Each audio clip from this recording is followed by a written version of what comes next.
Bonjour à toutes et tous, c'est John pour Parlons Linux. Aujourd'hui, comme vous avez pu le voir dans le titre de l'épisode, je vais vous parler du Sticky Bit. Pourquoi, comment, qu'est-ce que c'est le Sticky Bit? Je vais d'abord répondre à la question qu'est-ce que c'est? Le Sticky Bit, ou bit collant en français, c'est un droit spécial que l'on attribue généralement à des dossiers partagés. Le répertoire de dossiers partagés qui est le plus connu est le /tmp. Celui-ci contient l'ensemble des fichiers temporaires sur les distributions Linux pour l'ensemble des utilisateurs, que ce soit des utilisateurs système, donc pour des processus, ou bien de réels utilisateurs, tels que l'utilisateur John par exemple. Vous vous rappelez de la commande ls? Eh bien, nous allons pouvoir l'utiliser. Je vous invite à ouvrir un terminal, à vous positionner dessus, puis d'entrer la commande ls-l sur le répertoire /tmp.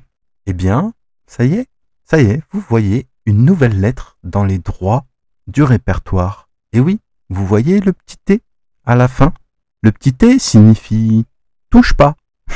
Non, le petit t signifie Sticky Bit. Mais à quoi il sert?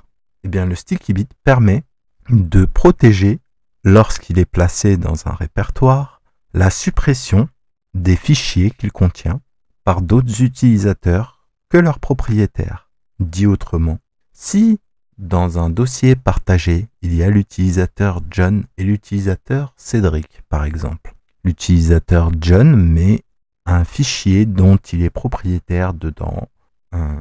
Pourquoi pas script parlons linux.txt afin que Cédric puisse voir ce fichier. Cédric peut modifier ce fichier, en ajouter des lignes par exemple, en supprimer à l'intérieur. Néanmoins, Cédric ne peut supprimer ce script parlons linux.txt. Pourquoi? Car dans ce répertoire partagé, il y a le Sticky Bit. Et le Sticky Bit ajoute une protection supplémentaire lors de la suppression de fichiers qui consiste à en autoriser la suppression uniquement par le propriétaire du fichier. Voilà pour la question pourquoi. Maintenant, la question qui reste, c'est comment place-t-on le Sticky Bit sur un répertoire? Eh bien, rien de plus simple.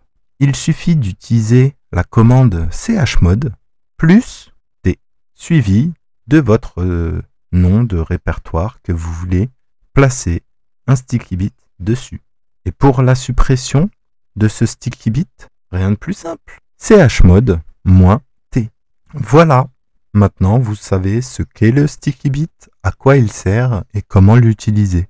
J'espère que cette courte introduction vous a plu. Si c'est le cas, n'hésitez pas à partager cet épisode à votre entourage si vous le voulez, mais aussi à venir nous rejoindre sur le serveur Discord Parlons Linux. Et oui, j'ai créé ce serveur afin de simplifier la coopération, la discussion entre les auditeurs ou auditrices et les animateurs ou animatrices. Vous pourrez trouver les liens des logiciels qui sont utilisés pour créer ce podcast, notamment la transcription audio, la transcription en texte de cet audio, qui est disponible sur la plupart des lecteurs de podcasts, mais aussi différents liens et pourquoi pas venir nous rejoindre pour enregistrer un épisode.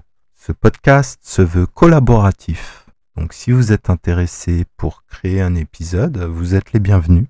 La seule exigence de ma part est la fourniture du fichier de transcription audio afin que même les personnes malentendantes puissent profiter des informations qui sont données. Sur le serveur, notamment, vous verrez l'exemple avec l'utilisation du logiciel Whisper qui permet de faire de la transcription à partir de fichiers audio. C'est celui-ci d'ailleurs qui est utilisé pour Parlons Linux. Je vous souhaite une excellente journée. Je vous invite à partager, commenter, mais aussi de partager ce que vous aimez. À bientôt pour un prochain épisode de Parlons Linux.